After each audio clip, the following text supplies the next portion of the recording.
We're making this video today because we would like to share with you something that's very important to us. If you could spare a few moments to hear our words, we would be extremely grateful. We are part of Amnesty International, and today we'd like to talk about human rights. We all know that people across the world are suffering. We cannot get through a day without having to face a headline image of someone in pain.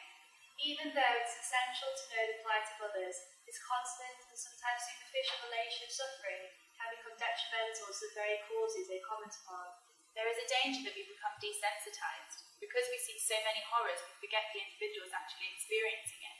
They become part of a removed mass collective. It's difficult to see their suffering, and we struggle to know their pain. We cannot give in to the seduction of ambivalence.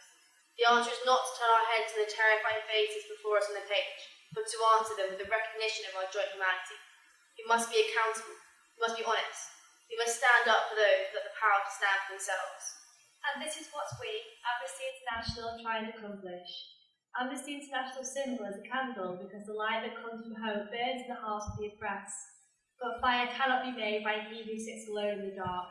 Help is needed to make the flame, and that is the reason behind this video, to ask you for your help in recognising the individuals who should not and cannot be overlooked. They are not nameless bodies or news statistics. They are people, people with lives and loved ones, people with dreams for the future and the futures of their children, people who breathe the same air, bleed the same colour and experience the same emotions. We are fundamentally the same, and yet our lives can be so unbelievably different. We are extremely fortunate to live in Britain. Even though it rains a lot, you're judged if you can't make a proper cup of tea. We experience the freedom and protection of human rights that millions of people across the world have never known. We have liberty in our lives, whereas other countries have oppression, sadism and tyranny. Thousands are tortured and enslaved in North Korea, and women's rights are still abused and violated in Afghanistan. It's illegal to be homosexual in 78 countries, and there is blatant disregard for international humanitarian laws in Israel and Palestine. Freedom of speech still doesn't exist in places such as China, Indonesia, Russia and Tunisia, and there are countless illegal forced evictions across the globe. We cannot be tolerant of these abuses. If this was happening to yourself or your family, would you be accepting of it? Just because it happens to people we do not know does not mean we don't know what is happening. When women didn't have equality in Britain, we fought it. When there was slavery in England, we fought it. And when there was ethnic cleansing across Europe, we fought it.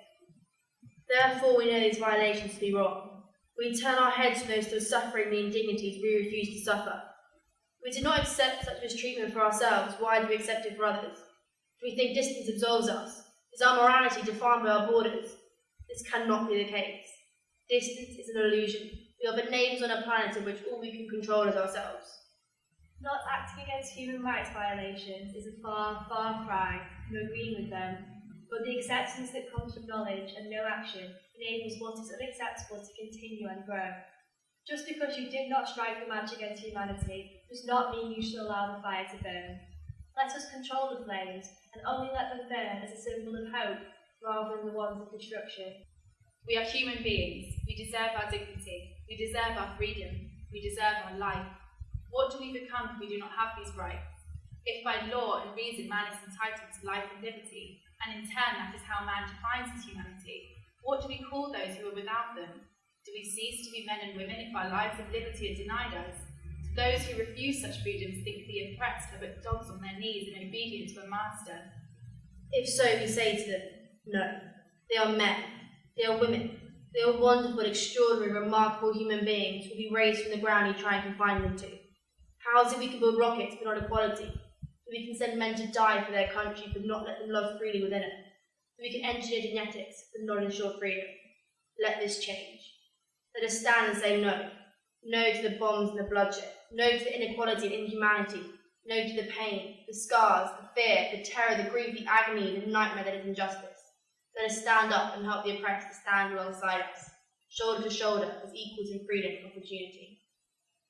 Let us not give in to hatred and intolerance, but fight for what is good, what is right. Technology means we have each other at our fingertips, yet we do not see ourselves as connected. We have created distance and excuses through borders. We are brothers and sisters who have all but a breath on this earth to live. Therefore it cannot, for any individual, be spent in pain or fear. Help to make a freedom without walls. Help to stop those suffocating liberties with chains of inhumanity. Let us be free from limits and intolerance. Let us not only give hope to the people, but life back to the people.